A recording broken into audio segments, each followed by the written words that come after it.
Hey guys, back again, Dr. Jamie Richards, and we're in a three-part series. This is the third video. If you haven't watched the first two, please go back, watch the first two. The first one's all about how to get your kids off the couch, get them engaged in fitness, and how to make fitness fun. Just talk about obstacle courses, challenges, and it's actually a really funny video, so go check that one out. Video 2 is about scaling and making things more difficult, and how you do that as your kids become more fit.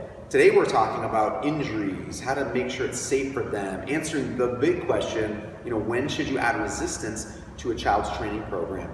And the old school mentality was, we shouldn't be adding resistance, our kids shouldn't be lifting weights until they're 14, 15, 16 years old, most because potential end plate damage, so in the bone, if you damage the end plates, the thought was you might stunt growth. And so the nice thing, and you'll be happy to know that's not actually true, that weight training doesn't actually increase your chance of end plate damage any more than anything else that they're doing. In fact, the side effect and the benefit of strength training is that you're actually increasing their strength, you're increasing their mobility, flexibility, and so because of that, you're actually reducing their chances of injury comparative to not having a strength training program in. So don't worry about that. The biggest important key with when to do it is when they're ready to do it. And that's obviously having someone who knows what they're doing, an expert, coaching, supervision, but knowing when to add that type of resistance and doing it in a very scaled way. But if you're a 4-year-old and you can do 100 squats, there's no reason why you can't hold a 5-pound plate or a 10-pound plate, or we can add resistance to that.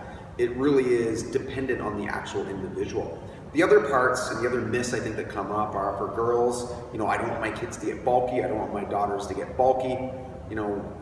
People try and train 4 or 5 days a week for years to actually increase muscular development, and unless there is special hormone use or steroid use or other extraneous factors, for the most part, your daughter is not going to get bulky. That's not something you need to worry about. And the same is true in the opposite. A lot of times people think, well, I don't want my son to get muscle bound. He's an athlete, or we want him to play sports.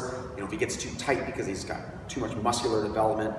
Again, that's just a myth. You could have tightness and inflexibility whether you have muscular development or not. So studies show that if you are strength training, you're increasing flexibility and mobility more than if you're not. So again, the myths that people use to hold themselves back or hold their kids back from increasing their fitness activity or getting them involved in a fitness program, most of them, at least the ones we talked about today, are completely untrue, and it's actually the opposite. You're better off training, moving, and having a fitness and strength development program. Again, whether you're 4, 6, 8, 10, 12, that's the theme this week, guys, as we go through this 3-part series. So go back, watch the videos, really take an action step, and that's the big thing I want to leave you with today. Whether that's, check out the Fit Club Kids program, the Teens program, or do something on your own. You need a strength development program, you need supervision, and it needs to be something that is scalable, and it needs to be in a place where it's going to be safe. So I'm Dr. Jamie Richards, and for my good friend, Dr. Francois, make it a great day.